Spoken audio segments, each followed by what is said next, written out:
একটি রম্বসের কর্ণের দৈর্ঘ্য 24 সেন্টিমিটার, একটি বাহুর দৈর্ঘ্য 13 সেন্টিমিটার দেওয়া আছে। রম্বসটির ক্ষেত্রফল নির্ণয় করতে হবে। তাহলে এখানে মনে করি এ বি সি ডি একটি রম্বস, রম্বসের বিডি একটি কর্ণ দেওয়া আছে বিডি কর্ণ সমান 24 সেন্টিমিটার। তাহলে রম্বসের ক্ষেত্রফল নির্ণয় করতে হলে দুটি কর্ণের দৈর্ঘ্য প্রয়োজন। ক্ষেত্রফল ইজগাল টু রম্বসের ক্ষেত্রফল হাফ গুণ দুটি কর্ণদ্বয়ের গুণফল। তাহলে কর্ণদ্বয় তাহলে একটি কর্ণ দেওয়া আছে আর এসি কর্ণ বের করতে হবে। তাহলে আমরা জানি রম্বসের দুটি কর্ণ পরস্পরকে ছেদ করলে ছেদ বিন্দুতে সমকোণে সমদ্বিখণ্ডিত হয়। কর্ণদ্বয় সমদ্বিখণ্ডিত হয় ছেদ বিন্দুতে এবং প্রত্যেকটা কোণ সমকোণ হয়, অর্থাৎ 90 ডিগ্রি কোণ হয়। তাহলে এখানে বিডি এখানে সমদ্বিখণ্ডিত করে, তাহলে O B plus O D equal to BD বা তাহলে সমান হলে তাহলে ওবি সমান ওডি এখানে সমদ্বিখণ্ডিত করে, অর্থাৎ ওবি সমান ওডি তাহলে ওবি সমান যদি ওডি হয় তাহলে ওডির জায়গায় ওবির মান বসে দিব। তাহলে O B plus O B equal to BD বা 2OB ইকুয়াল টু বিডি সমান কত? বিডি সমান 24। অতএব ও বি ইকুয়াল টু ভাগ করলে 12 সেন্টিমিটার। তাহলে এখানে একটি ত্রিভুজ, কোনো একটা ত্রিভুজ ধরে করবো। তাহলে একটি বাহুর মান দেওয়া আছে 13 সেন্টিমিটার।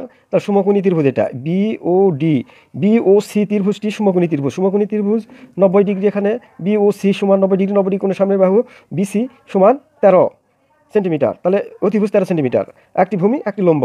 তাহলে একটা বাহুর দৈর্ঘ্য দেওয়া আছে 12 সেন্টিমিটার বের করা হয়েছে, আর একটা বের করবো এখন ওসির মান বের করবো। তাহলে পিথাগোরাসের উপপাদ্য অনুযায়ী কী হবে? অতিভুজ স্কয়ার ইকুয়াল টু ভূমি স্কয়ার প্লাস লম্ব স্কয়ার, অর্থাৎ অতিভুজ square BC square equal to O B square plus O C square. তাহলে বা এখানে অতিভুজের মান দেওয়া আছে কত? 13 সেন্টিমিটার। 13 স্কয়ার ইকুয়াল টু ওবির মান বের করছি কত? 12 স্কয়ার প্লাস ওসি মান বের করতে হবে। ওসির মান দেওয়া নাই, ও সি স্কয়ার। তাহলে বা 13 গুণ করলে 170, আর এবার পার কানলে 12 গুণ করলে 144 equal to O C square. বা এখান থেকে বাদ দিলে 25 equal to O C square, বা 5 square equal to O C square. অতএব ও সি ইকুয়াল টু, তাহলে কী হলো? উভয় দিক থেকে স্কয়ার উঠে গেলে 5 সেন্টিমিটার। তাহলে ওসি তাহলে কর্ণদ্বয় সমকোণে সমদ্বিখণ্ডিত হয়। তাহলে ও সি সমান, তাহলে এসি সমান কী হবে? এসি সমান 2OC।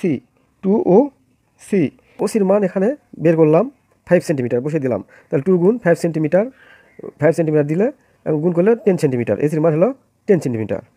এখন রম্বসের ক্ষেত্রফল সমান হাফ কর্ণদ্বয়ের গুণফল, অর্থাৎ বিডি গুণ এসি। কর্ণদ্বয় এখানে আছে বিডি এসি, গুণ করলে এখন বিডির মান 24 সেন্টিমিটার আর এসির মান 10 সেন্টিমিটার। আর হাফ দিয়ে গুণ, তাহলে হাফ দিয়ে 24 কাটলে 2 দিয়ে 24 কাটলে 12 × 24, 12 10 গুণ করলে 120 অ্যান্সার 120 বর্গ সেন্টিমিটার।